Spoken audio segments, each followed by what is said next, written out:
Hey, what's up you guys, this is Rob from Gaia Plays, and today on the Stand Spotlight, it's all about getting pounded when we take a look at Gaia's Tragedy. Now, when I initially got my hands on the Techo, I only had access to Fracturing Wind and Seismic Palm. Honestly, I quite like both, with Fracturing Wind being the more usable of the two. However, after getting my hands on Gaia's Tragedy, I'm not sure I could go back. Dropped off of the new modular Corpus enemies on Neptune and Pluto, this moveset has an awesome mix of rapid-fire strikes and hard-hitting smashes. While its mobility is a bit comical, Gaia's Tragedy is fantastic for knocking down enemies, opening them up for ground finishers. Its first combo, Ocean's Contempt, is triggered by using 4 basic attacks. It opens up with an uppercut into a downward double-fisted slam, followed by a punch into a rotating windup that closes out with one final fist. All in all, it's a pretty solid combo. However, I must say that it can be a bit of a pain to line up that last punch, since enemies are often staggered from the previous hits. Its second combo is Mountain's Rage. Using a 2-pause-4, you follow the first 2 basic attacks with a couple uppercuts into a leaping downward strike that shifts into what can only be described as a flurry of kitty claws, before finishing up with 2 bounding double-fisted smashes.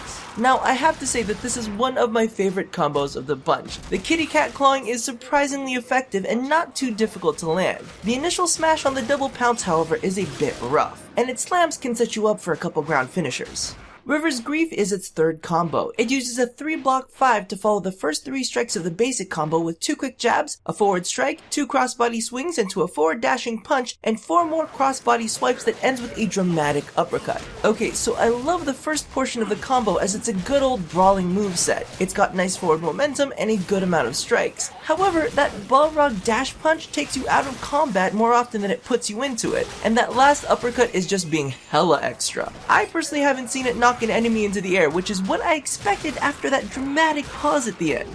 Its fourth combo, Forced Remorse, uses a 1-hold-4. After the initial basic strike, it rises from the downward slam with a fury of fast-paced uppercuts, before a short pause into a downward swing, followed by a quick burst of punches, which is punctuated by one final pause into a massive ground slam. Aside from the repeated uppercut portion, this is probably the most usable of all 3. The 1-2 punch portion is quite fantastic and can rack up that combo counter fairly quickly, and the pause before the final ground slam makes it quite easy to direct in order to land the final blow or to knock down enemies for a ground finisher. So all in all, I have to say that this is my hands down favorite. It's got good forward momentum, several opportunities for knockdowns, and some rapid fire bursts to whittle down single targets. It's well paced, and aside from the initial pounce on Mountain's Rage and the Balrog dash on River's Grief, it's fairly easy to shift your aim in between moves. Now, if I had to choose between the 3, Gaia's Tragedy would definitely be my pick, as it mixes the bounciness of Seismic Palm and the usability of Fracturing Wind. Plus, you get the kitty scratch and pounce combo! What other moveset's got that? However, that is just my personal opinion and may not fit your own fisting tastes. So, if you've tried your hand at all 3 movesets, let me know in the comments below which one wins it for you.